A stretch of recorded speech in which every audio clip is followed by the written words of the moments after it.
Hello and welcome to the first devlog for A World of Ice and Fire.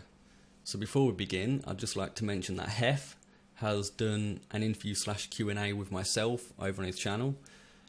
So if you have any burning questions for myself or indeed about the modification, then you should go check that out. Those questions may well have been answered. So as you can see, we are in version 5.0. Development on this started around a couple of weeks ago. Unfortunately, it took me quite a while to get a few bits sorted after being made redundant, and version 4.x had quite a few bugs that needed addressing before I could start work on this next update. Okay, so dragons. Let's talk a little bit about dragons. So people ask me almost every week if we can have dragons in the mod, and today we actually have dragons. So you guys ask for dragons, you guys get dragons. Now there is one little caveat with these dragons, and that's that they are already dead. So this is Silverwing, first rode by Alysanne Targaryen. Alysanne died in 100 AC, at which point Silverwing became riderless until she accepted Ulf the White as her rider in 129 AC. When Ulf died after drinking poison, Silverwing eventually became wild and made her lair on the island, or on an island at Red Lake. So there's various locations like this now scattered across the map, which will give you information on the history and the lore around that specific location. Most of this data has come from the wiki of Ice and Fire, so thanks to them for that.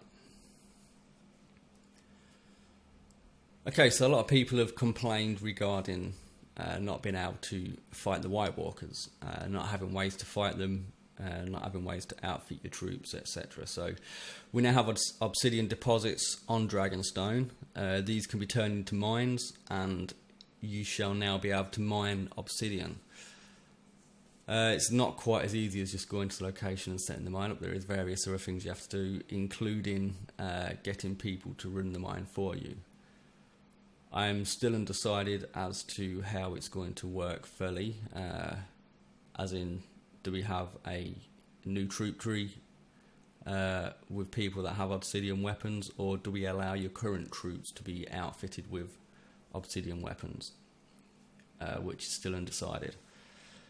We also have some new menus, which you may have already noticed.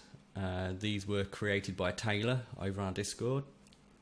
I think they look pretty good, and they're in keeping with our current Winter is Coming theme we have going on at the moment. So we can take a look at the party menu there, and the inventory menu. So the spies have received quite a bit of work. As you can see, the menus have been changed.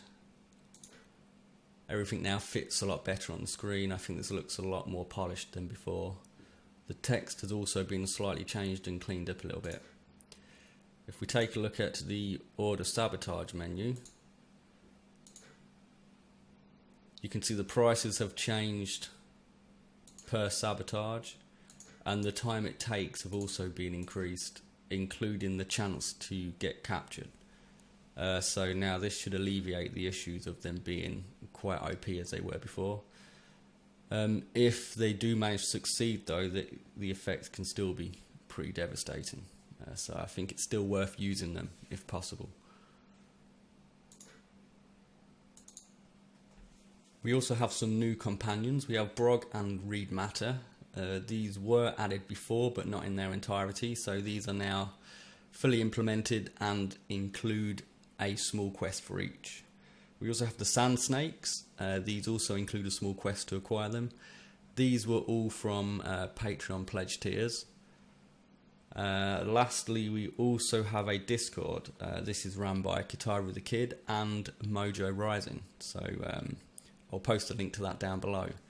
This is not to be confused, however, with the Discord that I run personally for my Patreon members.